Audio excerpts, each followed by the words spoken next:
Good afternoon. Welcome to Art Salon, Sunday, December 10th. It's doubly brave of you to come here on a Sunday and B, a sunny Sunday in Palm Beach. Wow. My name is Michael Rush. Happily having been asked to curate the video lounge this year at Art Basel, Miami, which if you haven't seen, please do. It's right across the street in the Botanical Gardens.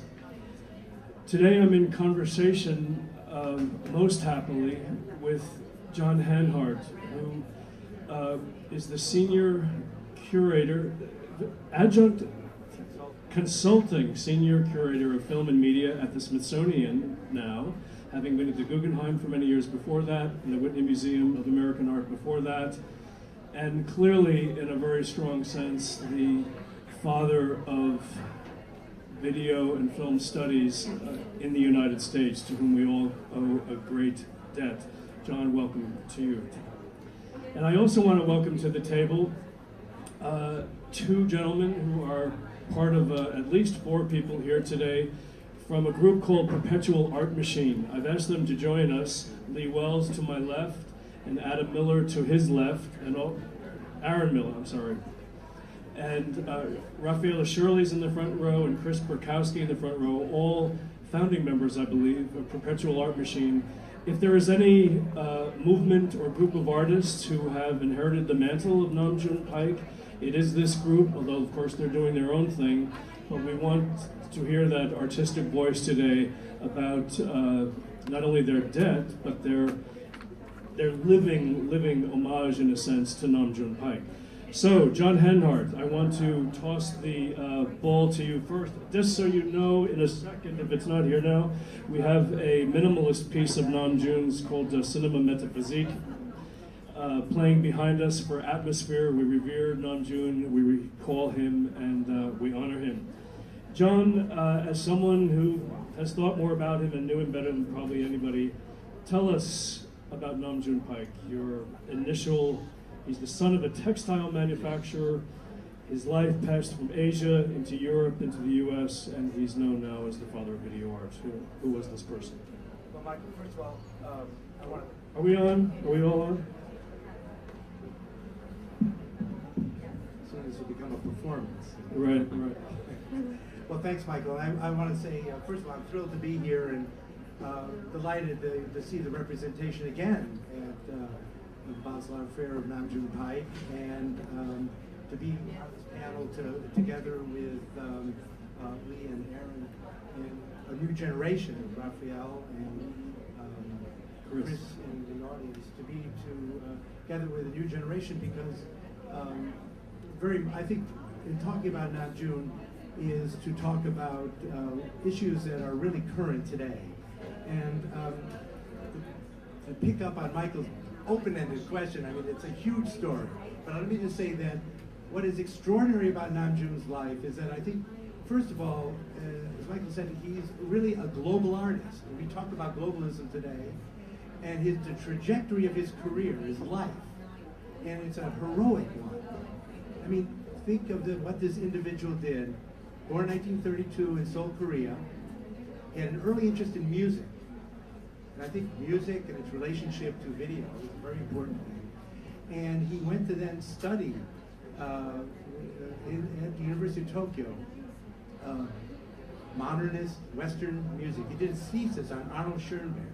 Very interesting. And then he left from Japan to go to Germany, which was a center for new music.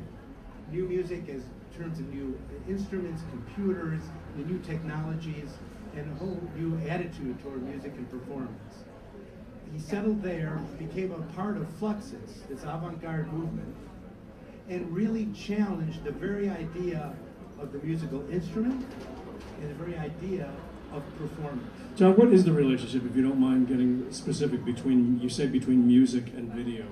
How do you associate those two, so we can understand that the better? First of all, the idea that music is a temporal.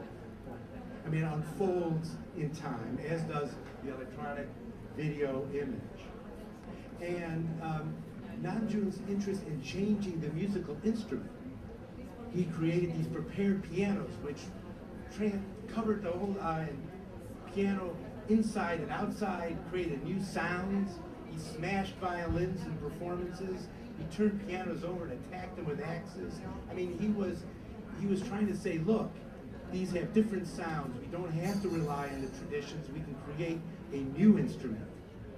And he did that through television. And he also did the same thing with the television set. He took the television set and made it an interactive artist's instrument. And at the course of it, he did that for the first time in 1963 in Germany. Yeah. And the next significant development was his coming to the United States in 1964. And then his impact. You know, Michael, the thing is about Nam June is that he was charismatic, he was a genius.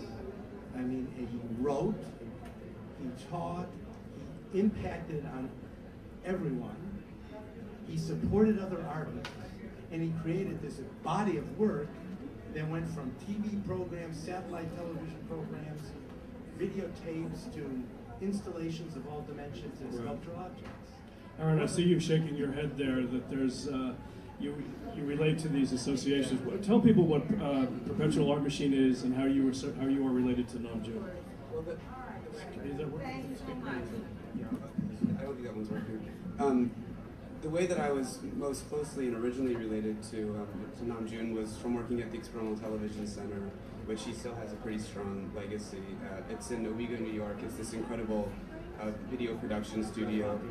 Is that, yeah, Ralph Hawking, Sherry Miller Hawking, and it's this incredible studio, and they actually have some Nam June equipment, like one of his early wobulators that he made with ABMB. And so that's my most immediate relationship to him. But the Perpetual Art Machine, I don't know if you want to talk about that. Tell us how it relates, Lee, so people can understand what it is you guys do. Well, I mean, to give you a little opening on the project, right now, after less than 1 year, we've amassed over 1,000 videos from about 550 artists from over 100 countries. And through using the internet, we have brought all these artists together and not only showing them on the internet, but we were also putting them up in interactive installations. Tell people what your installation is like. So if they experience a Perpetual Art Machine installation, what do they experience? How do they experience this?